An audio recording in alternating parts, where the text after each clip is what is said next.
అతిపెద్ద షాపింగ్ ప్రపంచం సిఎంఆర్ మన మచిలీపట్నంలో ప్రముఖ సినీ తారలచే నవంబర్ 20న గొప్ప ప్రారంభం.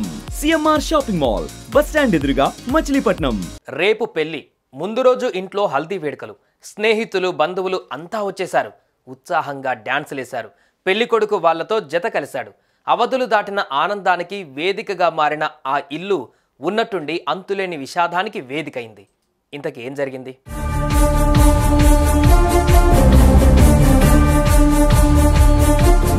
ఇదిగో ఇక్కడ హల్దీ వేడుకలలో బంధువులతో కలిసి ఎంతో హుషారుగా డాన్సులేస్తున్న ఈ పెళ్లి కొడుకు పేరు శివం. హత్రాస్లోని భోజ్పూర్ గ్రామానికి చెందిన ఈ 22 ఏళ్ల యువకుడికి ఆగ్రాకు చెందిన మోహినితో వివాహం కుదిరింది. చక్కటి చుక్క భార్యగా దొరికిందంటూ బంధుమిత్రుల పొగడ్తలతో ఆ కుర్రాడు పొంగిపోయాడు. పెళ్లి గడియలు దగ్గర పడ్డాయి. ఇంట్లో హల్దీ కార్యక్రమం సంప్రదాయబద్ధంగా జరిగింది. ఆ సందర్భంగా ఏర్పాటు చేసిన డీజే పాటలకు అనుగుణంగా శివం స్నేహితులు బంధువులు ఆనందంతో చిందులేశారు. వారితో పాటు శివం కూడా జత కలిశాడు.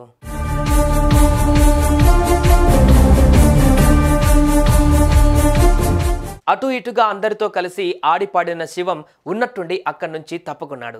అక్కడే మూలన ఉన్న ఓ కుర్చీలో కూర్చున్నాడు. ఆ తర్వాత అతనికి స్పృహ తప్పింది. దీంతో ఆందోళనకు గురైన కుటుంబ సభ్యులు వెంటనే శివంను ఆసుపత్రికి తీసుకువెళ్లారు. పెళ్లి పనుల్లో రాత్రంతా నిద్ర లేదు కాబట్టి కాస్తంత పైత్యం చేసి ఉంటుందని అందరూ అనుకున్నారు. ఆసుపత్రిలో శివంను పరిశీలించిన డాక్టర్లు అతని ప్రాణం కొద్దిసేపటి క్రితమే పోయినట్లుగా తెలుసుకున్నారు. కొద్ది క్షణాల కిందటి దాకా తమతో ఆడిపాడిన పెళ్లి కొడుకు చనిపోయాడు అని తెలిసి శివం మిత్రులు నిర్ఘాంతపోయారు.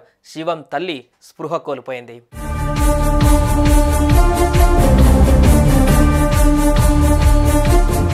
గుండెపోటు కారణంగా పెళ్లి కొడుకు ప్రాణాలు వదిలినట్టుగా డాక్టర్లు వెల్లడించారు.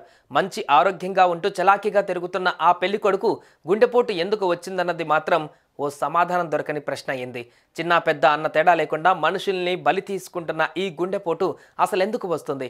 సిగరెట్ తాగడం లాంటి చిన్న బ్యాడ్ హ్యాబిట్ కూడా లేని శివంకు గుండెపోటు రావడం ఏమిటి అన్న ప్రశ్నలకు సమాధానం దొరకదేమో అనిపిస్తోంది.